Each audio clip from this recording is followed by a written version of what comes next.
ಕರಿಬೇಕು ಆಮೇಲೆ ಬರ್ತೇನೆ ಅಂತ. ನನಗೆ ಧೈರ್ಯ ಇದ್ರೆ ಅಲ್ವೋ ಬರ್ಲಿಕ್ಕೆ, ನೀನು ಪುನಃ ಹೊರಗೆ ಹಾಕಿದ್ರೆ ಅಂತ. ಆಯ್ತು, ಹಾಗೆ ನೀನೇ ಕರೆದದ್ದ.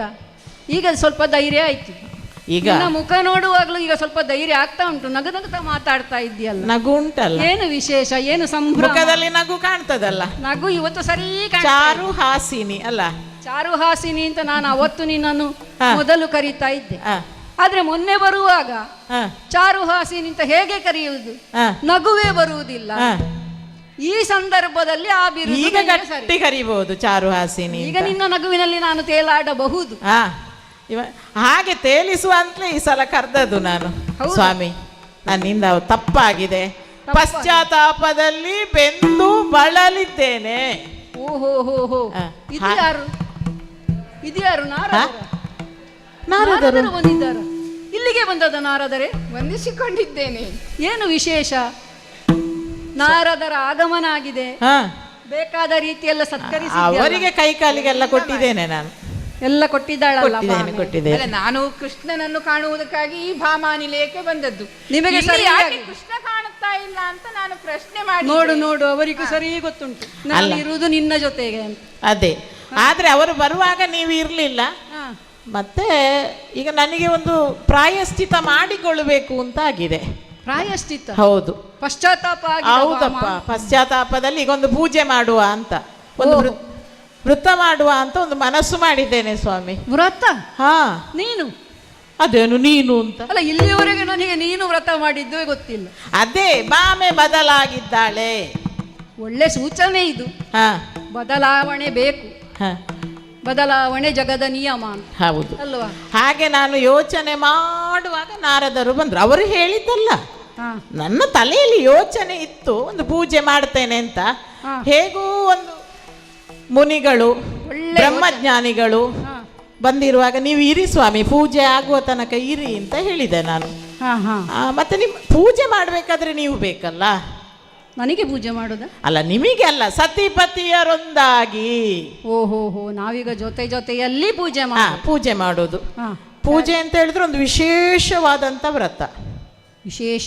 ಹೌದು, ವ್ರತ. ಹೌದೌದು.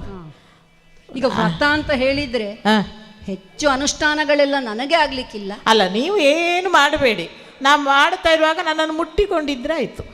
ನಿನ್ನನ್ನು ಮುಟ್ಟಿಕೊಂಡೇ ಅಷ್ಟೇ ಅಷ್ಟೇ. ಮತ್ತೆ ಎಲ್ಲ ಕ್ರಮಗಳನ್ನು ನಾ ಮಾಡ್ತೇನೆ. ಕ್ರಮಗಳೆಲ್ಲ ಏನಿದೆ? ವಿಪ್ರ ಪೂಜೆ, ಗೋವುಗಳ ಪೂಜೆ, ಕನ್ಯಾ ಪೂಜೆ. ಕನ್ಯೆಯರು ಬರ್ತಾರಾ? ಕನ್ಯೆಯರು ಬರ್ತಾರೆ, ಆದ್ರೆ ಅವರಿಗೆ ಸ್ವಲ್ಪ ದೂರದಲ್ಲಿ ವ್ಯವಸ್ಥೆ ಮಾಡಿದೆ. ಅವರು ಇಲ್ಲೆಲ್ಲ ಹತ್ತಿರ ಎಲ್ಲ ಬರ್ಲಿಕ್ಕಿಲ್ಲ. ನಮ್ಮ ಜಾಗ್ರತೆ ನಾವು ಮಾಡಬೇಕಲ್ಲ. ನಾ ಮಾಡುವುದೇ ಪೂಜೆ. ಯಾಕೆ?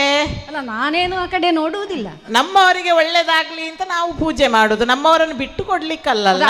ಆ ಕಡೆ ನೋಡಿದ್ರು ನಾನು ಹಿಡ್ಕೊಳ್ಳೋದು ನಿನ್ನ ಅಲ್ಲ, ನನ್ನನ್ನು ಹಿಡ್ಕೊಂಡಿದ್ರು ನೀವು ಆ ಕಡೆ ನೋಡ್ತೀರಿ ಅಂತ ಗೊತ್ತುಂಟು. ಅದಕ್ಕೆ ಹಕ್ಕ ನನ್ನ ಕೈಯಲ್ಲೇ ಇರ್ತದೆ. ಹಾಗೆ ಅವರಿಗೆಲ್ಲ ಬೇಕಾದಂತಹ ದಾನ ಧರ್ಮಗಳನ್ನೆಲ್ಲ ಮಾಡಿ ಕೊನೆಯಲ್ಲಿ ನಾರದ್ರೆ ಕೊನೆಯಲ್ಲಿ ಒಂದು ಪತಿದಾನ ಮಾಡಬೇಕು ಅಂತ. ದಾನ ಮಾಡುದ ನೀನು ನನ್ನನ್ನು? ಅಲ್ಲ, ಕನ್ಯೆಯರಿಗ ಹಾಕೊಳ್ಳಿ. ಆಯ್ತಲ್ಲ, ಹಾಗಾದ್ರೆ ತಯಾರಿದ್ದಾರೆ ಅವರು ಹೋಗ್ಲಿಕ್ಕೆ, ಕನ್ಯೆಯರಿಗೆ ದಾನ ಮಾಡುವುದಾದ್ರೆ. ಅಲ್ಲ, ನಾನು ಬೇಡ. ವಿಪ್ರ ಶ್ರೇಷ್ಠರೊಬ್ಬರಿಗೆ ನಿಮ್ಮನ್ನು ದಾನ ಮಾಡುವುದು. ವಿಪ್ರರಿಗೆ ದಾನ ಮಾಡುವುದು? ಅಂದ್ರೆ ಕಳುಹಿಸುವ ಯೋಚನೆಯ ನನ್ನನ್ನು? ಹಾಗಲ್ಲ ಸ್ವಾಮಿ, ಮತ್ತೆ ದಾನ ಮಾಡಿ ಅವರಿಗೆ ದಾನ ಮಾಡಿ ಆಯ್ತಾ, ಹಾಗೆ ಕಳಿಸ್ತೇನೆ ನಾನು ನಿಮ್ಮನ್ನು. ಮತ್ತೆ ನಿಮ್ಮ ತೂಕದ ದ್ರವ್ಯದಿಂದ ನಿಮ್ಮನ್ನು ತೂಗಿ ಆ ದ್ರವ್ಯವನ್ನು ಅವರಿಗೆ ಕೊಟ್ಟು ಅವರಿಂದ ಮರಳಿ ನಿಮ್ಮನ್ನು ನಾ ಪಡ್ಕೊಳ್ತೇನೆ. ಈಗ ನನ್ನನ್ನು ತೂಗಲಿಕ್ಕೆ ಹೊರಟದ್ದ ನೀನು? ಅಂದ್ರೆ ನನ್ನ ಮೌಲ್ಯ ಏನುಂಟು ಅಂತ ಪ್ರಪಂಚಕ್ಕೆ ತೋರಿ? ಹಾಗಲ್ಲ, ನೀವು ಅವ್ರ ಒಂದು ಕ್ರಮ ಅದು ಪೂಜೆಯದ್ದು, ಅದೆಲ್ಲ ನೀವು ಅಷ್ಟು ಉದ್ದದ್ದೆಲ್ಲ ಹೇಳ್ಬೇಡಿ, ಅದೆಲ್ಲ ಆಗ್ಲಿಕ್ಕೆ ಅಲ್ಲ. ಕೃಷ್ಣನ ವಾರ ಇಷ್ಟೇ ಅಂತ ಅಲ್ವಾ? ಅಲ್ಲ, ಹಾಗಲ್ಲಪ್ಪ. ನಿಮ್ಮನ್ನು ಪಡ್ಕೊಳ್ಬೇಕಾದ್ರೆ ಬಾಮೆ ಏನು ಮಾಡ್ತಾಳೆ, ಬಾಮೆಯಲ್ಲಿ ಎಷ್ಟುಂಟು ಅಂತ ಗೊತ್ತಾಗ್ಬೇಕಲ್ಲ. ಓಹೋ, ನನ್ನ ಮೌಲ್ಯ ಅಲ್ಲ, ಈಗ ನಿನ್ನ ಮೌಲ್ಯ. ಅದೇ ನಾನು ಏನು ಅಂತ ಗೊತ್ತಾಗಬೇಕಲ್ಲ. ಹೌದಪ್ಪ, ಹೌದು. ಹಾಗೆ ಸ್ವಾಮಿ, ಇದಕ್ಕೊಂದು ನೀವು ಒಪ್ಪಿದ್ರೆ ಒಪ್ಪಬಹುದಿತ್ತು. ಆದ್ರೆ ಈಗ ನೀನು ನನ್ನನ್ನು ದಾನ ಕೊಡುವುದು ಅಂತಿದ್ರೆ ನಿನಗೆ ಒಬ್ಳಿಗೆ ಹಾಗೆ ಮಾಡ್ಲಿಕ್ಕೆ ಆಗ್ತದ? ಏನು ಸ್ವಾಮಿ? ಕೇಳಿದ್ಯಾ ಉಳಿದವರೆಲ್ಲರ ಸತಿಯರೆಲ್ಲರ ಮತವದೊಂದಿರೆ ಚಿತ್ತ ಮುಖಿಯೇ ಛಲದಿಂದ ಬೆರೆದರೆಗೆ ಪದನ ಬಪ್ಪುದು ಸಕಲ ಸಂಪದ ಜತನವೆನರು ಪತನ ಬಪ್ಪುದು ಸಕಲ